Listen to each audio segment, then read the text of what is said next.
So I want to thank everybody for being here. As you know, last night we reached a momentous breakthrough in the Middle East, something that people said was never going to be done. We ended the war in Gaza and really, on a much bigger basis, created peace. And I think it's going to be a lasting peace, hopefully an everlasting peace. Peace in the Middle East. We secured the release of all of the remaining hostages, and they should be released on Monday or Tuesday. Getting them is a complicated process. I'd rather not tell you what they have to do to get them. There are places you don't want to be, but we are getting the hostages back on Tuesday, Monday or Tuesday, and that'll be a day of joy. I'm going to try and make a trip over. We're going to try and get over there, and we're working on the timing, the exact timing. We're going to go to Egypt, where we'll have a signing, an additional signing. We've already had a signing representing me, but we're going to have an official signing. And the amazing thing is all of the countries over there, from Qatar to Saudi Arabia to UAE to all of them, I mean, the rich ones, the less than rich ones, they've all come together, something which is amazing, actually. They've all come together for this, and they're really probably the best relationships they've ever had.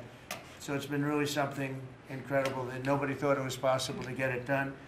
And very importantly, the hostages are coming back. As you know, they consider them hostages. They talk about them as hostages, but there are approximately 28 dead people, mostly young, mostly men, but and boys. I mean, boys. The one woman talked about her baby. Her baby's 25 years old, but you know, to her it's her baby, and we're bringing them home. We're getting them to, we're getting everything, and to those parents, the dead young man is just as important, as though this person were alive. It's amazing. I've never seen anything quite like it. I've been very much involved. I've never seen anything quite like it. But it's really peace in the Middle East. And you remember October 7th was terrible, but also from the Hamas standpoint, they probably lost 70,000 people. That's big retribution. That's big retribution. But at some point, that whole thing has to stop, and we're going to see to it. Gaza is going to be slowly redone. You have tremendous wealth in that part of the world by certain countries, and just a small part of that, what they make will do wonders for Gaza, and some tremendous up and putting up a lot of money and taking care of things. But there's tremendous spirit like I haven't seen, and even the news, I won't call it fake news for this purpose, because they really were very fair today, I must tell you, in all cases. But they covered it very well. They covered it very fairly. Everybody loves it. Everybody. People that were never giving us a fair shake, frankly, they can't even believe it. They're so they're amazed by it. A lot of people are, but it was just everything came together. I think the attack was very important on Iran, because let's say that didn't happen, they'd probably by now have a nuclear weapon, numerous nuclear weapons, and therefore, even if we signed a deal, there'd be a big dark cloud over it, and it wouldn't be the same thing. So Iran's different, but Iran wants to work on peace now.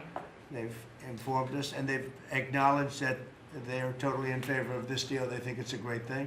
So we appreciate that, and we'll work with Iran. As you know, we have major sanctions on Iran and lots of other things. We would like to see them be able to rebuild their country too, but they can't have a nuclear weapon. So I want to express my tremendous gratitude to the leaders of Qatar, Egypt, and Turkey for helping us reach this incredible day and for being there. They were there with us all the way. And of course, as you know, Saudi Arabia and Jordan and so many.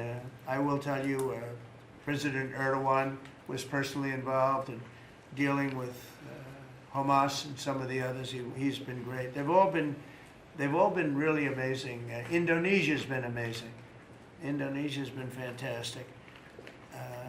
The whole world has come together for this. People that didn't get along, people that didn't like each other, neighboring countries that frankly didn't like each other, but now it's just this moment in time. So we look forward to welcoming the hostages, like you can't believe, home to their families, and that'll take place early next week. We hope Monday or Tuesday. And all Americans should be proud of the role that our country has played in bringing this terrible conflict to an end. And I want to thank, some of the people. JD, you were fantastic, and Pete, you were great. Marco was fantastic. Some of you were very much involved. I'm looking around. So indirectly, I think almost everybody in this room was involved. Susie, I want to thank you very much. You were incredible. You've done an incredible job. So, and yes, John, what you've done was invaluable. CIA, John Ratcliffe, and he's done an incredible job. So I want to thank you all, and if I'm missing anybody, I apologize, but you've been amazing. And then you have Steve Witkoff, who worked so hard.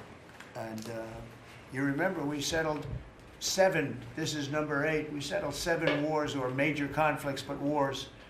And this is number 8. And the one that I thought would be maybe the quickest of all would be Russia-Ukraine, and I think that's going to happen too.